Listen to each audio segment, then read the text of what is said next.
Hey guys, everybody. Hope you're doing good. I'm sitting out on my porch and it's awesome outside. There's no wind. It's amazing weather. And I was thinking about what Lucas talked about a story where God is not answered in the way that you expected. And I told him as a joke earlier that my life, so the story would go like this. I was born in 1980 and ... God's done everything really weird. The end. Basically, my life is one weird answer after another. You can tell I'm outside. And everything I've ever prayed for, it's always been answered in a way that I probably couldn't have imagined. I mean, we've prayed for healing from cystic fibrosis and deliverance from that. I'm 39 years old, but my first transplant was when I was 32.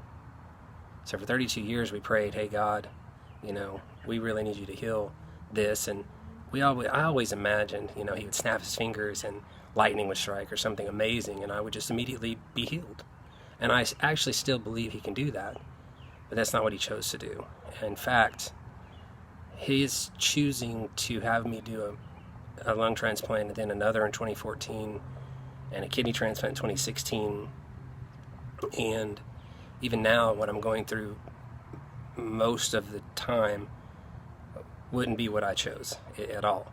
I've always prayed for something different, something miraculous. Like I think in our recent Sunday online service, Pastor Fuller said, we believe for the miraculous, signs and wonders, and I believe those things can happen.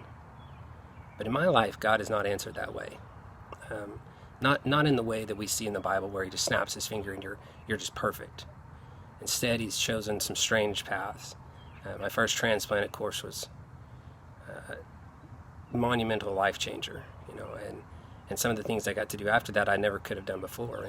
But those were not the ways we would have chosen, or I would have chosen. It's strange to say that he answered the prayer, because he did, but at the same time he did not answer the way I wanted him to, or the way my family would have dreamed.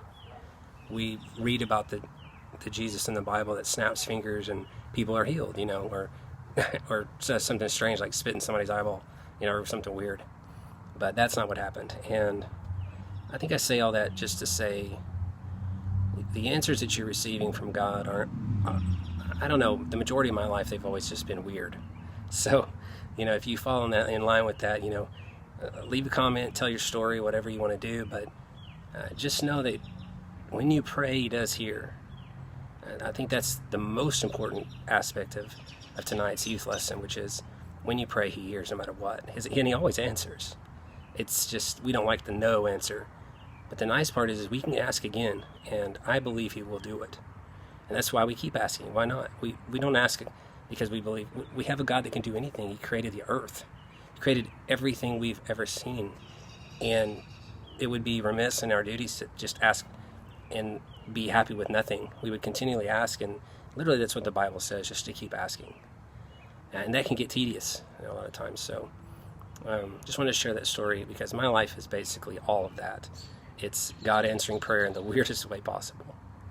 Thanks. Have a good night.